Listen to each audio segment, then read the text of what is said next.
Hello, my name is Vernon Atreides, and this is Group 6, and we'll be discussing the relationship of vaccinations and childhood mortality rates.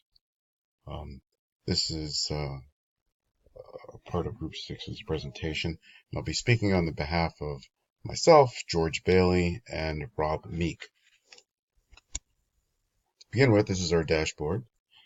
And in the developing and developing worlds, mortality rates are not only measured on how healthy a society presently is, but the progress that you made. And infant mortality rates are quite high in the developing world uh, as well.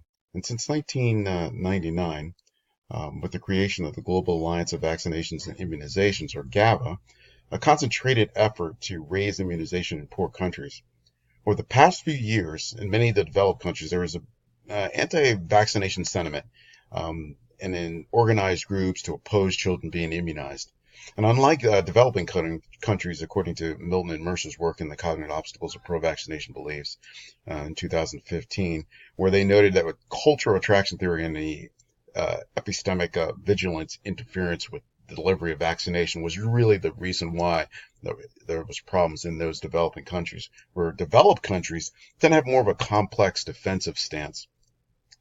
In Pulvano's work, The Misfortune Lingers in Memory and Failure to Three Pro-Vaccination Studies in 2017, stated that this is called vaccine hesitancy, and it's rooted in a set of cognitive mechanisms that conspire to render misinformation, particularly sticky and pro-vaccination beliefs counterintuitive.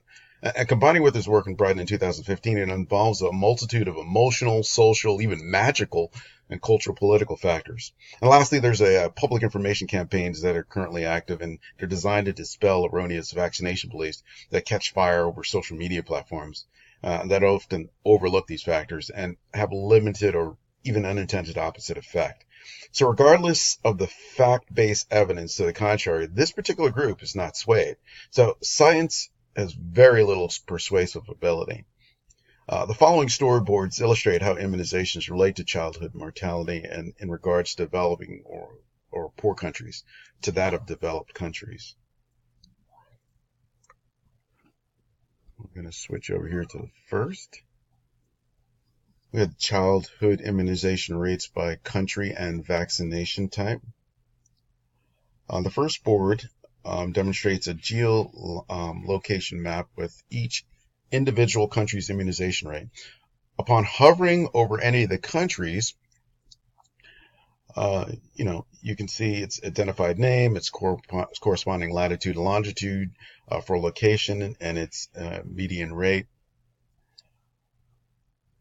The two dimensions that we utilized were vaccine type and country name. Of the identified 193 countries, 189 are represented in this data set for this evaluation. Notably, North Korea is not on that list. The vaccination type dimensions include 7 of the recommended 10 immunizations. According to Ventola's work in 2016, which pretty much holds today. The data source includes BCG, which is for tuberculosis in the first year of life, consistent with the World Health Organization's recommendation to be given after birth. DPT, which is diphtheria, pertussis, and tetanus, given within 12 to 23 months, also under the WHO recommendation, also after birth. Hepatitis B or Hep B is similar to the VCP as well, where the WHO recommends 1 year old or up to, right after birth if possible. We have Haemophilus influenza or the HIB, also 12 to 23 months, and the combination measles, mumps, or rubella, which recommends earliest at 6 to 8 weeks. The Global Alliance for Vaccinations and Immunizations, or GAVA, delivers the DPT, the hepatitis B, the HIB, in one vaccine, and that's been going on since 2001. So there, you'll see a notice correlation in those numbers. The data supports a continued improved rate worldwide in these GAVA countries as well as the developed countries. The countries that the GAVA are able to help has been increasing outside in eligibility for its support. That eligibility is if their average gross national income per capita has been less than and equal to the like 1,580 US dollars over the past 3 years, according to the World Bank. And to get a sense of really what that entails, that number really is up against the United States is 60,200 reported in 2017. Now, of the vaccinations that I mentioned that there were 7 out of 10, the 3 that are missing is hepatitis A, also an inactivated influenza or a live attenuated influenza, varicella or the chickenpox vaccine, all of which are contribute to an increased childhood mortality. To see the difference of the developed countries to the rest of the world, you can hover over the country name or dimension over the right column. You can undo all, which I've already done here, and I've pulled out those developed countries. If I go through them real quick, I'll try to be fast. It's 32 of them: Australia, Austria, Belgium, Canada, Cyprus, Czech Republic, Denmark, Estonia, Finland, France, Germany, Greece, Iceland, Ireland, Israel, Italy, Japan, Korea, Republic or South Korea, Luxembourg, Netherlands, New Zealand, Norway, Portugal, Slovenia, Spain, Sweden, Singapore, Switzerland, Turkey, UK, and the US. And the average median immunizations for those total developed countries around 93.5%. And the highest members all belong in that group. So the highest members, which your immunization rates are of that group. The significance is that the incidence, prevalence, morbidity, and mortality of many of the communicable diseases have significantly decreased in Western countries, largely because of the national immunization strategies aimed at infants and children. And there's an estimated for each U.S. birth cohort receiving recommended immunizations, about 20 million illnesses and greater than 40,000 deaths are prevented, resulting in a savings of approximately $70 billion. Vaccinations are effective primarily due to 2 factors. First, one, a person is immunized against a specific pathogen. The rate of the disease is as well is associated with asymptomatic carrier state is decreased. And second, when a large population is immunized, unvaccinated individuals benefit from a herd immunity, which has reduced the risk of the exposure to these pathogens. And to reach a herd immunity, you have to get your rates upwards to 90 to 95% vaccinated.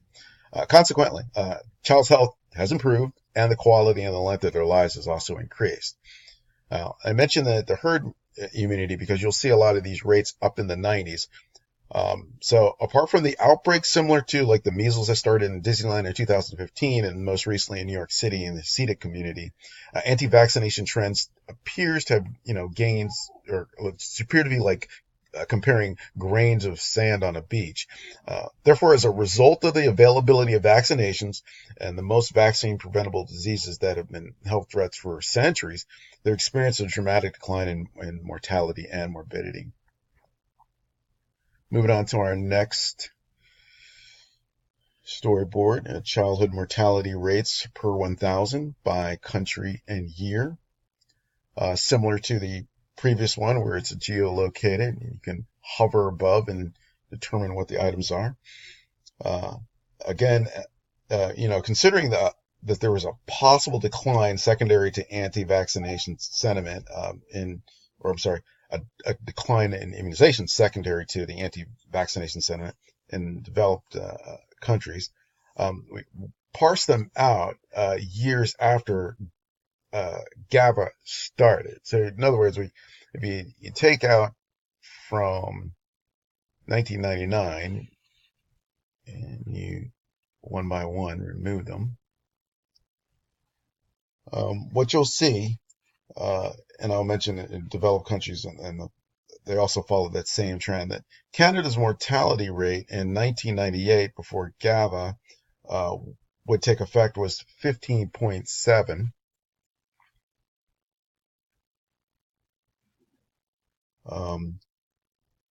Similar also the U.S. or 15.7, and then a steady decline down to 12.6 by 2017.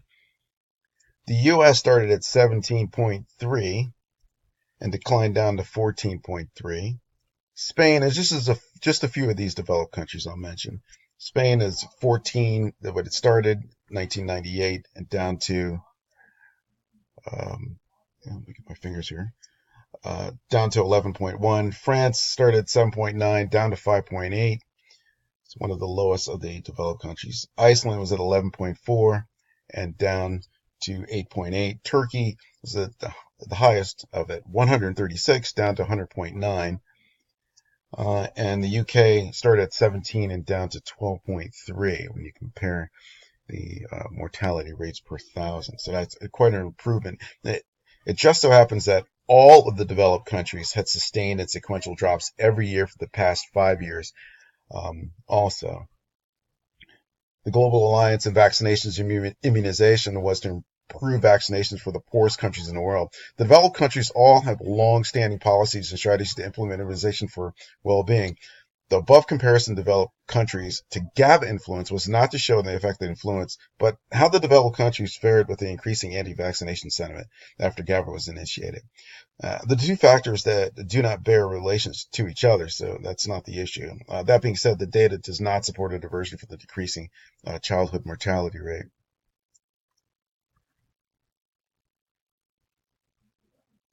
Next is the mortality rate versus immunization rates. When comparing the two countries on the story, a mirror pattern is evident with the illustrates that a country's childhood, which is 1 to 5 years of age, mortality rate, is inversely related to the immunization rate. In other words, countries with lower immunization rates have higher mortality rates and vice versa.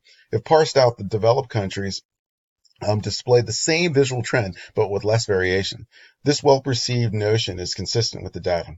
GABA countries just demonstrate the data is less consistent, presumably because there are so many factors causing relatively high mortality rates. For example, all countries with mortality rates above 200 per thousand in the GABA countries, which range from immunization rates from the lowest 42% to the maximum of 85.5. If you were to go in alphabetical order, just going straight through, you can look at Burkina Faso. It was at 217 to 70. Guinea was at 215 to 53. Liberia 217 to 65. Malawi 210 over 85. So there just seem to be a lot more variations. And immunization alone are poor indicators of child mortality in these GABA countries than they are in the developed countries.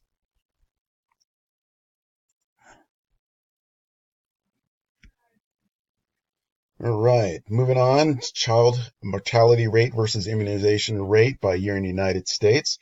Since 1980, the United States has seen an improvement of mortality of children 5 years old and younger. Since approximately 2000, though, improvements have been more than modest. As would expected, it would get closer to zero. The average immunization rate in the country was highest in 2012 and dropped slightly each year until a small improvement in 2017. Overall, rates have been rather flat since 2009. However, it is hard to assess the opposite effects of improving coverage through the ACA in 2010 and the anti-vaccination movement. What is clear is that irrespective of vaccination rate, child mortality continues to improve.